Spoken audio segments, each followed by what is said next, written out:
ನಮಸ್ಕಾರ. ಕೌಚಾರ್ ಬಿರ್ಕರ್ ಬೆಂಕಿಯಲ್ಲಿ ಅರಳಿ ಗಣಿತದ ಫೀಲ್ಡ್ಸ್ ಪದಕ ಗೆದ್ದ ರೈತನ ಮಗ. ಗಣಿತಶಾಸ್ತ್ರದಲ್ಲಿ ನೊಬೆಲ್ ಪ್ರಶಸ್ತಿಗೆ ಸಮಾನ ಅಂತ ಪರಿಗಣಿಸಲ್ಪಡುವ ಫೀಲ್ಡ್ಸ್ ಪದಕವನ್ನು 2018ರಲ್ಲಿ ಪಡೆದ ಗಣಿತಜ್ಞರಲ್ಲಿ ಕೌಚಾರ್ ಬಿರ್ಕರ್ ಕೂಡ ಒಬ್ಬರು. ಇವರ ಜೀವನ ಗಾಥೆ ಕೇವಲ ಒಬ್ಬ ಪ್ರತಿಭಾವಂತ ಗಣಿತಜ್ಞನ ಕಥೆ ಅಲ್ಲ. ಅದು ಬಡತನ, ಯುದ್ಧ, ನಿರಾಶ್ರಿತ ಜೀವನ ಮತ್ತು ಅಚಲ ಪರಿಶ್ರಮವನ್ನು ಪರಿಚಯಿಸುವ ಅಸಾಮಾನ್ಯ ಸಾಧನೆಯ ಒಂದು ಸಂಗತಿಯಾಗೈತೆ. ಮಾರಿವಾನ್ ಇರಾನ್ನ ಪಶ್ಚಿಮ ಭಾಗದಲ್ಲಿರುವ ಕುರ್ದಿಸ್ತಾನ್ ಪ್ರಾಂತದ ಒಂದು ಜಿಲ್ಲೆ. ಜಾರ್ಗೋಸ್ ಪರ್ವತಗಳ ಗುಡ್ಡಗಾಡುಗಳ ಮಧ್ಯೆ ನೆಲೆಸಿರುವ ಈ ಪ್ರದೇಶ ತನ್ನ ಕಠಿಣವಾದ ಸೌಂದರ್ಯಕ್ಕೆ ಹೆಸರುವಾಸಿಯಾಗಿದೆ. ಚಳಿಗಾಲಗಳು ಕಡುಚಿತ್ತದಲ್ಲಿದ್ದರೆ ಬೇಸಿಗೆಗಳು ಒಣದಾಗಿದ್ದು ಇನ್ನೂ ಕಠಿಣವಾಗಿರ್ತವೆ. 1978ರ ಜುಲೈ ತಿಂಗಳಿನಲ್ಲಿ ಮಜೀದ್ ಮತ್ತು ಸಕೀನಾ ದೆರಕ್ಯಾನಿ ದಂಪತಿಗಳ 6 ಮಕ್ಕಳಲ್ಲಿ 3ನೇವರಾಗಿ ಫೆರೇದುನ್ ದೆರಕ್ಯಾನಿ ಹೆಸರಿನ ಒಂದು ಗಂಡು ಮಗು ಹುಟ್ಟುತ್ತೆ. ಮುಂದೆ ಈ ಮಗು ಕೌಚಾರ್ ಬಿರ್ಕರ್ ಆಗಿ ವಿಶ್ವ ಪ್ರಸಿದ್ಧನಾಗ್ತಾನೆ. ಫೆರೇದುನ್ ದೆರಕ್ಯಾನಿ ಹುಟ್ಟಿದಾಗ ಇರಾನ್ ರಾಜಕೀಯ ಅಶಾಂತಿಯ ದೊಳ್ಳೂರಿನಲ್ಲಿ ಬೇಯ್ತಾ ಎಲ್ಲ ಅರಾಜಕತೆ ತುಂಬಿರ್ತದೆ. 1979ರಲ್ಲಿ ಇಸ್ಲಾಮಿಕ್ ಕ್ರಾಂತಿ ನಡೆಯುತ್ತೆ. 1980ರಲ್ಲಿ ಸದ್ದಾಂ ಹುಸೇನ್ ನೇತೃತ್ವದ ಮುಂದಾಳತ್ವದ ಇರಾಕ್ ಸೇನೆ ಇರಾನ್ ಮೇಲೆ ದಾಳಿ ನಡೆಸುತ್ತೆ. ಮಾರಿವಾನ್ ಗಡಿಯ ಸಮೀಪನೇ ಇದ್ದರಿಂದ ಯುದ್ಧದ ನೇರ ಪರಿಣಾಮವನ್ನು ಅನುಭವಿಸಬೇಕಾಗುತ್ತೆ. ಆರ್ಥಿಕ ಸಂಕಷ್ಟ, ಯುದ್ಧದ ಭೀತಿ ಮತ್ತು ಗ್ರಾಮೀಣ ಜೀವನದ ಕಷ್ಟಗಳು ಇವರ ಬಾಲ್ಯವನ್ನು ಆವರಿಸ್ತವೆ. ಪೋಷಕರು ಸಣ್ಣ ರೈತರಾಗಿರ್ತಾರೆ.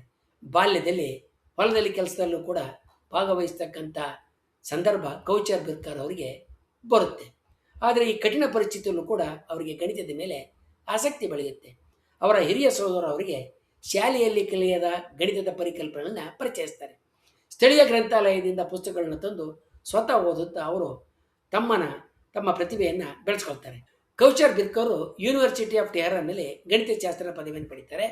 2000ರಲ್ಲಿ ಅವರು ಬ್ರಿಟನ್ಗೆ ತೆರಳಿ ರಾಜಕೀಯ ಆಶ್ರಯವನ್ನು ಕೋರ್ತಾರೆ. ಇಂಗ್ಲೀಷ್ ಭಾಷೆಯ ಜ್ಞಾನ ಸೀಮಿತ ಆಗಿದ್ದರೂ ಕೂಡ ಅವರು ಅಧ್ಯಯನವನ್ನು ಮುಂದುವರಿಸ್ತಾರೆ. ನಂತರ ಯೂನಿವರ್ಸಿಟಿ ಆಫ್ ನಾಟಿಂಗ್ಹ್ಯಾಮ್ನಲ್ಲಿ PhDಯನ್ನು ಪೂರ್ಣಗೊಳಿಸ್ತಾರೆ. ಬ್ರಿಟನ್ಗೆ ಬಂದ ನಂತರ ಅವರು ತಮ್ಮ ಹೆಸರನ್ನು ಕೌಚಾರ್ ಬಿರ್ಕರ್ ಅಂತ ಬದಲಾಯಿಸ್ಕೊಳ್ತಾರೆ. ಕುರ್ದಿಶ್ ಭಾಷೆಯಲ್ಲಿ ಇದರ ಅರ್ಥ ವಲಸೆ ಬಂದ ಗಣಿತಜ್ಞ ಅಂತ ಆಗುತ್ತೆ. ಈ ಹೆಸರು ಅವರ ಜೀವನಯಾನದ ಪ್ರತೀಕ ಆಗಿರ್ತದೆ. ಕೌಚಾರ್ ಬಿರ್ಕರ್ ಅವರು ಸಂಶೋಧನಾ ಕ್ಷೇತ್ರ ಬೀಜಗಣಿತೀಯ ರೇಖಾಗಣಿತ ಅಂದರೆ ಆಲ್ಜಿಬ್ರಿಕ್ ಜಾಮೆಟ್ರಿ ಮತ್ತು ದ್ವಿರೂಪೀಯ ರೇಖಾಗಣಿತ ಅಂದರೆ ಬೈರೇಷನಲ್ ಜಾಮೆಟ್ರಿ. ಈ ಕ್ಷೇತ್ರ ಬಹಳ ಸಂಕೀರ್ಣವಾದ ಗಣಿತದ ಆಕಾರಗಳನ್ನ ಸಮೀಕರಣಗಳ ಮೂಲಕ ವರ್ಗೀಕರಿಸೋದನ್ನು ಅಧ್ಯಯನ ಮಾಡುತ್ತೆ. ನಾವು ಸರಳ ಭಾಷೆಯಲ್ಲಿ ಹೇಳೋದಾದರೆ ಪ್ರಕೃತಿನಲ್ಲಿ ಅನೇಕ ರೀತಿಯ ಜ್ಯಾಮಿತೀಯ ಆಕಾರಗಳಿದ್ದಾವೆ. ಅವುಗಳನ್ನು ಕೆಲವು ಮೂಲಭೂತ ವರ್ಗಗಳಿಗೆ ಸೇರಿಸಬಹುದು ಎನ್ನುವ ಪ್ರಶ್ನೆಯನ್ನು ಗಣಿತಜ್ಞರು ಹಲವು ದಶಕಗಳಿಂದ ಅಧ್ಯಯನ ಮಾಡ್ತಾ ಇದ್ದಾರೆ. ಈ ಕಾರ್ಯಕ್ಕೆ ಮಿನಿಮಲ್ ಮಾಡೆಲ್ ಪ್ರೋಗ್ರಾಮ್ ಅನ್ನುವ ಮಹತ್ವವಾದಂಥ ಒಂದು ಯೋಜನೆ ಕೂಡ ಇದೆ. ಬಿರ್ಕರು ಈ ಯೋಜನೆಯಲ್ಲಿ ಕ್ರಾಂತಿಕಾರಿಯಾದಂಥ ಸಾಧನೆಗಳನ್ನ ಮಾಡ್ತಾರೆ.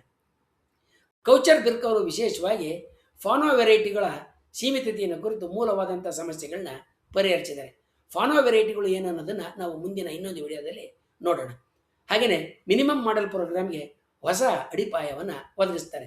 ಉನ್ನತ ಆಯಾಮಗಳಂದರೆ ಹೈಯರ್ ಡೈಮೆನ್ಷನ್ಗಳ ಬೀಜಗಣಿತೀಯ ಆಕಾರಗಳನ್ನು ವರ್ಗೀಕರಿಸೋದ್ರಲ್ಲಿ ಮಹತ್ವದ ಮುನ್ನಡೆಯನ್ನು ಸಾಧಿಸ್ತಾರೆ. ಆಧುನಿಕ ಬೀಜಗಣಿತೀಯ ರೇಖಾಗಣಿತ ಅಂದರೆ ಆಲ್ಜಿಬ್ರೇಕ್ ಜಾಮಿಟ್ರಿಯ ಹಲವು ದೀರ್ಘಕಾಲದ ಊಹೆಗಳಿಗೆ ಅವರು ಪರಿಹಾರವನ್ನು ಒದಗಿಸ್ತಾರೆ. 2018ರಲ್ಲಿ ಬ್ರೆಜಿಲ್ನ ರಿಯೋ ಡಿ ಜನವರಿಯಲ್ಲಿ ನಡೆದಂಥ ಇಂಟರ್ನ್ಯಾಷನಲ್ ಕಾಂಗ್ರೆಸ್ ಆಫ್ ಮ್ಯಾಥಮೆಟಿಷಿಯನ್ಸ್ನಲ್ಲಿ ಸಭೆಯಲ್ಲಿ ಕೌಚಾರ್ ಬಿರ್ಕರ್ ಅವರಿಗೆ ಫೀಲ್ಡ್ಸ್ ಪದಕವನ್ನು ಪ್ರದಾನ ಮಾಡಲಾಗುತ್ತೆ. ಅವರಿಗೆ ಗೌರವವನ್ನು ಫಾನೋ ವೆರೈಟಿಗಳ ಸೀಮಿತತೆಯ ಸಾಬೀತು ಮಾಡಿದ್ದಕ್ಕೆ ಹಾಗೆ ಮಿನಿಮಲ್ ಮಾಡೆಲ್ ಪ್ರೋಗ್ರಾಮ್ಗೆ ನೀಡಿದ ಕೊಡುಗೆಗಳಿಗಾಗಿ ಕೊಡಲಾಗಿರುತ್ತೆ. ಸಮಾರಂಭದ ನಂತರ ಅಭಿನಂದನೆಗಳ ಮಹಾಪುರ ಹರಿದು ಬರ್ತದೆ.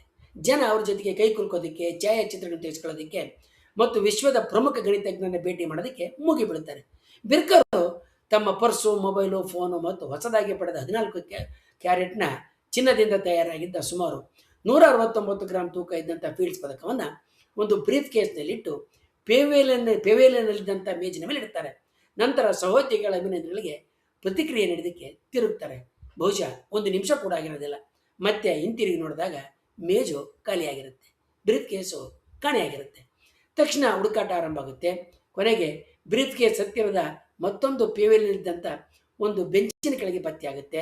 ಆದರೆ ಅದರೊಳಗಡೆ ಪರ್ಸು, ಮೊಬೈಲ್ ಫೋನು ಮತ್ತು ಅತ್ಯಂತ ಮುಖ್ಯವಾಗಿ ಫೀಲ್ಡ್ಸ್ ಪದಕಗಳು ಇಲ್ಲದೆ ಕಳುವಾಗಿರ್ತವೆ. ನಂತರ ಸಂಘಟಕರು ಅವರಿಗೆ ಕೆಲವೇ ದಿನಗಳಲ್ಲಿ ಮತ್ತೊಂದು ಪದಕವನ್ನು ನೀಡಿ ಗೌರವಿಸ್ತಾರೆ. ಹೀಗಾಗಿ ಫೀಲ್ಡ್ಸ್ ಪದಕವನ್ನು 2 ಬಾರಿ ಪಡೆದ ವ್ಯಕ್ತಿ ಅಂತ ಹಾಸ್ಯವಾಗಿ ಇವರು ಉಲ್ಲೇಖಕ್ಕೆ ಪಾತ್ರರಾಗ್ತಾರೆ.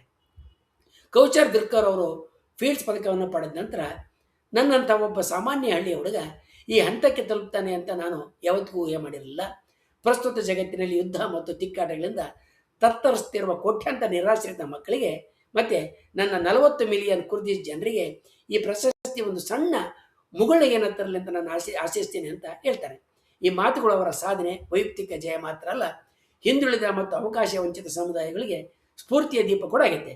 ಪ್ರತಿಭೆಗೆ ಗಡಿಗಳಿಲ್ಲ, ಅವಕಾಶ ಮತ್ತು ಪರಿಶ್ರಮ ಸಿಕ್ಕರೆ ಹೊಲದ ಮಣ್ಣಿನಿಂದಲೂ ವಿಶ್ವದ ಶ್ರೇಷ್ಠ ವಿಜ್ಞಾನಿಗಳು ಉದಯಿಸ್ಬೋದು, ಗಣಿತಜ್ಞರು ಬರೋದಕ್ಕೆ ಕೌಶರ್ ಬಿರ್ಕರ್ ಒಂದು ಉದಾಹರಣೆ, ಜೀವಂತ ನಿದರ್ಶನ ಆಗಿದ್ದಾರೆ.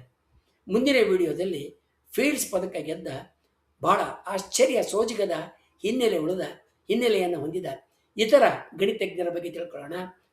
ವಂದನೆಗಳೊಂದಿಗೆ.